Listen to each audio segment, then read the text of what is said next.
The Jimmy Z Show.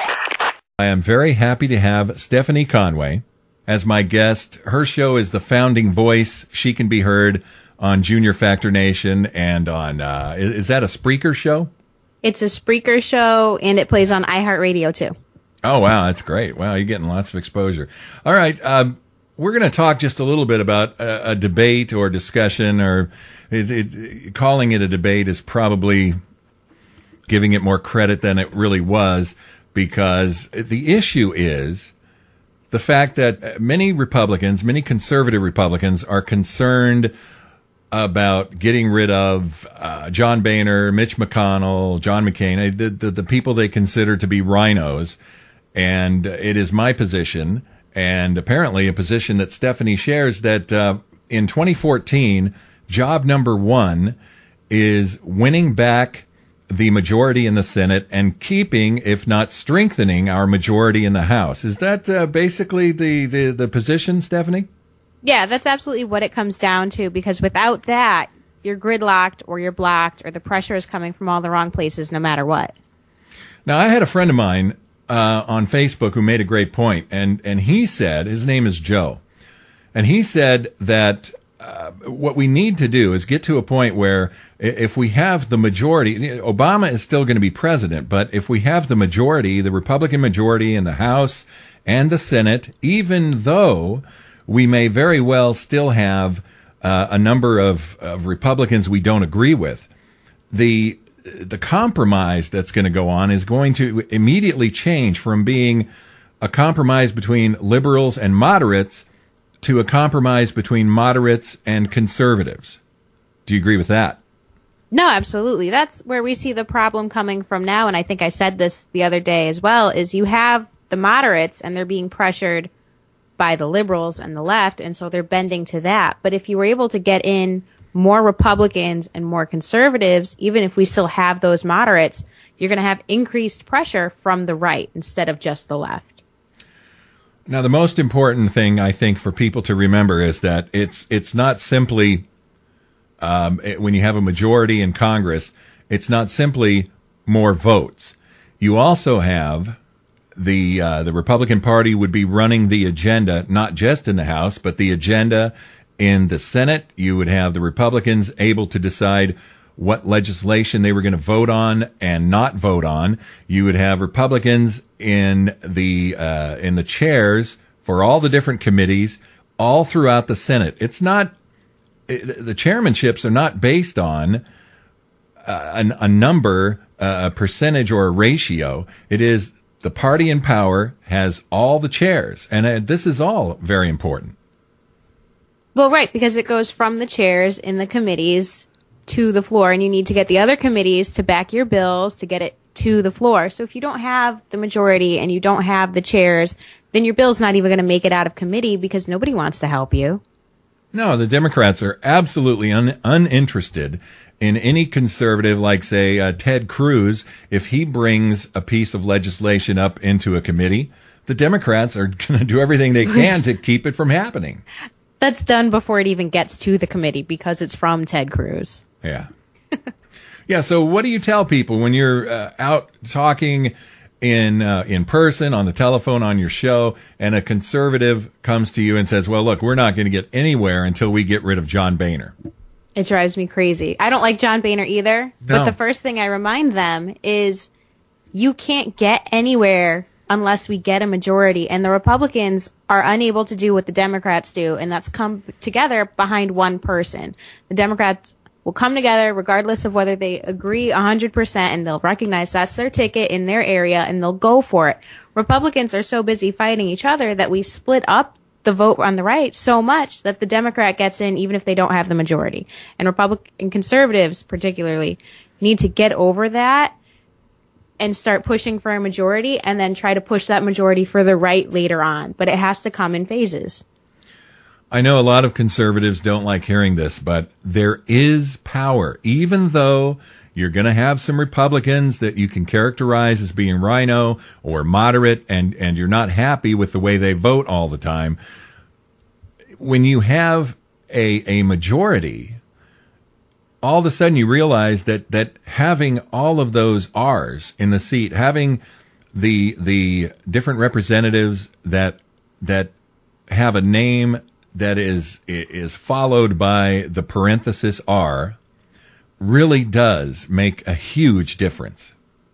It makes a giant difference. The groupthink sets in. Instead of two Republicans and a group of Democrats, and the Democrats pushing the direction of the groupthink, you have a bunch of Republicans coming together, conservative, libertarian, rhino, what have you, and it goes further right because you don't have that pressure from the left. I feel like I'm repeating myself, but the groupthink sets in, and having more R's is more important than having the right kind of R right now. And something I've noticed over the course of a number of elections and different Congresses is that some of these people, like you're talking about John McCain and Mitch McConnell in the Senate, I'm also thinking of Susan Collins from Maine, Lisa Murkowski in Alaska. These people, they want to be on the winning side. It's what you were just talking about, the groupthink. They want to be on the winning side. And so if there's an opportunity for them to vote a little bit more conservative and have all of these victories, they're going to like that too. Well, yeah, if you're a rhino right now and you're in any kind of office and you're voting with the left, it's because you don't want the majority to be making fun of you. You don't want everybody to be against you. You're that kind of weak person where you need to almost have everybody propping you up, saying, yeah, good job, and giving you a cookie when session is over. So if you have more Republicans in, then they're going to go to that side because they're the kind of people who have proven that they don't have their own ideas to begin with because they need to just go with the bigger group.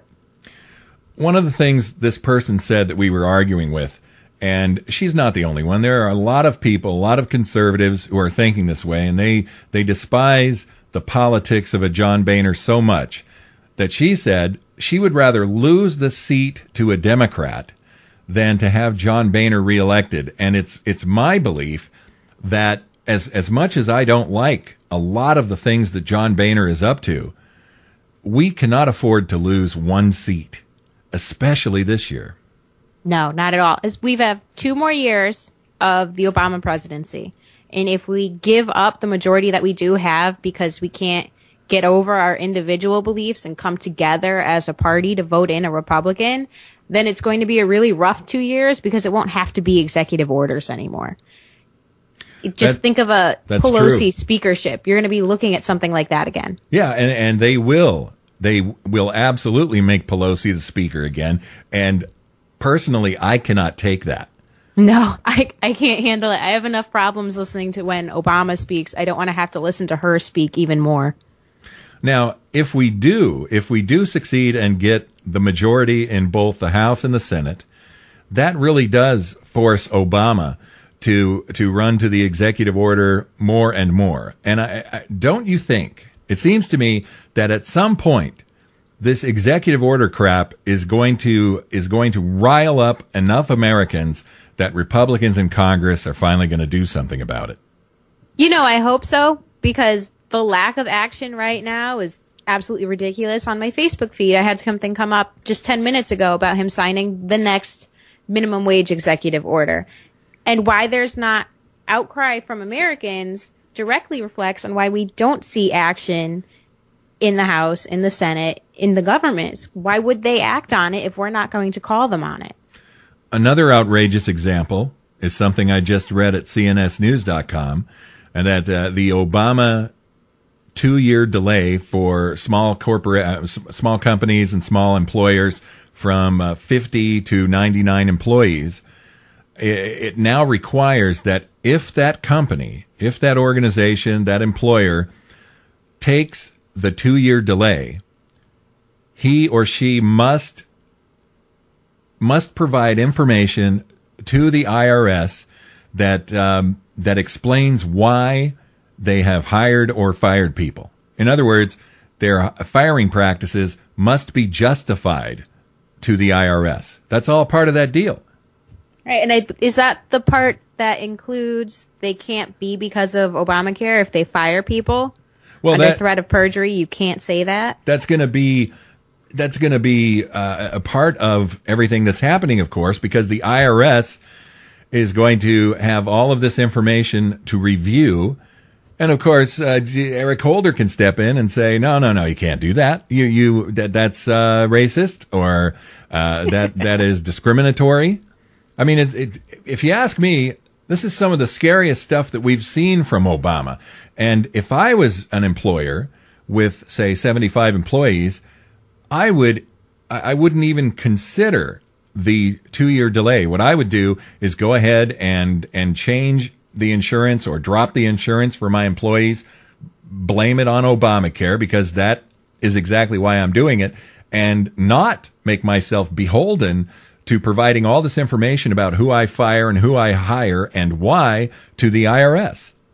Oh, well, absolutely. But a lot of people don't think that way. There's business owners who would rather take the delay and hope that things get better, especially, I would say, on the left, and the Obama supporters are the people who think that the healthcare mandate is a good thing, and they're just trying to give it a chance, because that's the argument you hear a lot of now is, oh, well, he's trying to fix it, so it's all okay. That's something I was thinking about, too, is that even a conservative business owner might say, okay, well, I'm going to go ahead and take the delay, and I'm going to trust that the Republicans can do something about repealing this whole monster in the meantime. But, right, and then when that doesn't happen, you have to report everything to the IRS, you're in trouble. Very risky. And I don't want the IRS to have the power it already has. The IRS doesn't know what to do with the power it already has, let alone giving it more power. Yeah.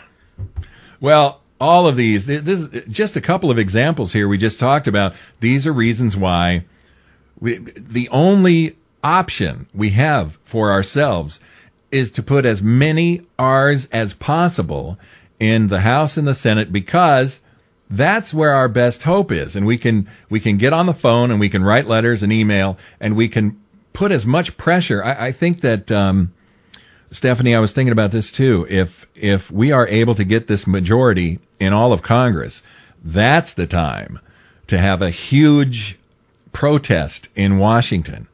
Not to protest what Obama is doing, but to put pressure on the Republicans in Congress.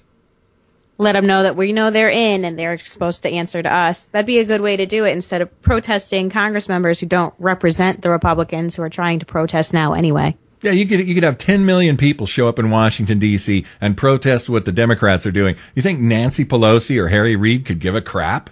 They look out the window and they laugh at the crazy Tea Partiers. Oh, you know they do. And if I could be a fly on the wall and see Nancy Pelosi in her office looking out the window at the Tea Party protesters, it would drive you insane how she was cackling and laughing and making jokes about these people. No, absolutely. She doesn't care. They don't matter to her. Those aren't her constituents. No, they really aren't. Well, tell us again where people can hear your show, because I think it's good listening. You can hear me on iHeartRadio. Just search The Founding Voice. That's probably the easiest way to get to it. Or you can go to juniorfactornation.com and look through the show archives there. It's The Founding Voice. And I've got links for all of this in my show notes. Thank you very much for joining me, Stephanie Conway. Thanks for having me. The Jimmy Z Show.